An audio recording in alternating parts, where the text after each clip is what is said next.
My name is Tamira Burns. I am the Administrative Director of Peacework Medical.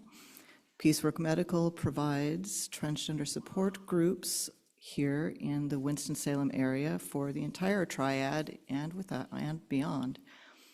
We also provide community events, and we do a tremendous amount of healthcare education for transgender healthcare all over the United States and through Canada. My story here is one of covenant.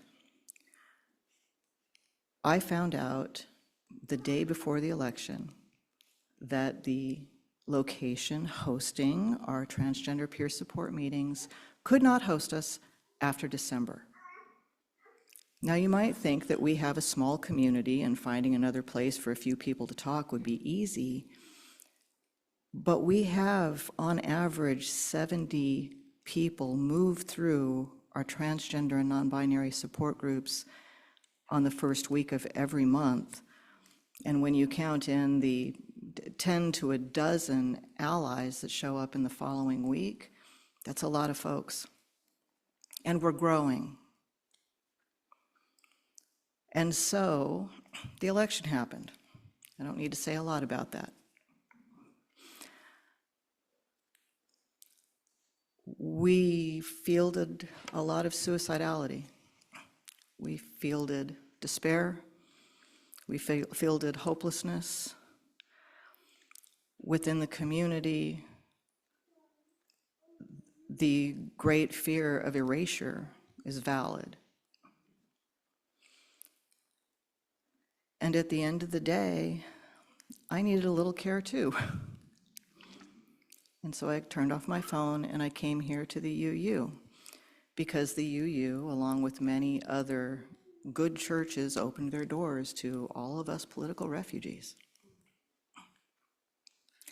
And Kayla met me at the door, and we hugged, and we cried, and then she said, "How are you?"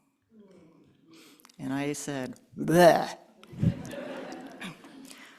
and told her exactly what had happened and that I had no idea what I was going to do.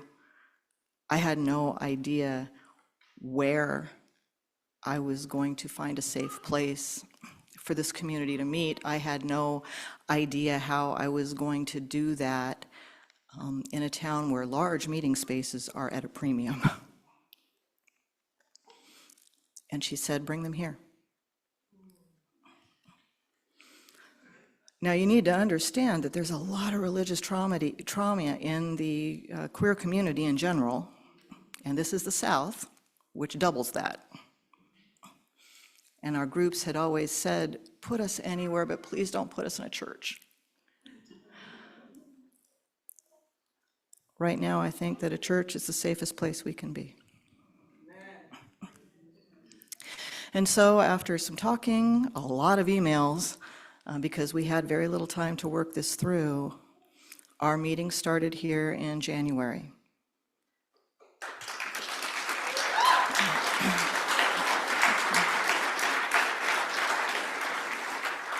And what I can tell you from feedback from our people is that they feel safe. Most importantly, they feel seen and valued.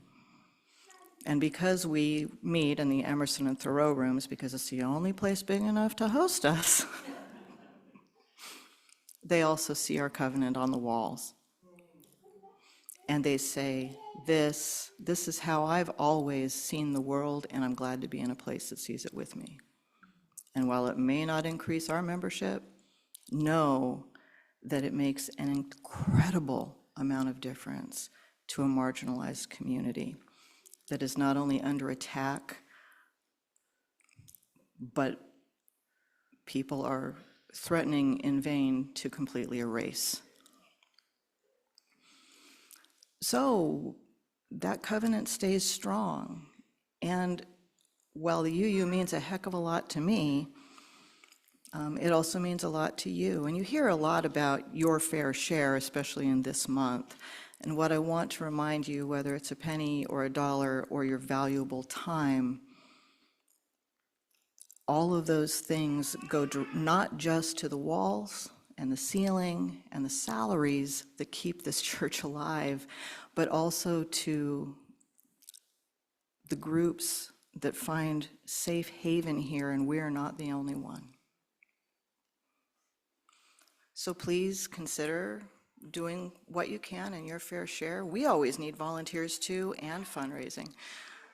So if you need to know more about us, get me after this this meeting, and I'll tell you more about us and how you can also help us out.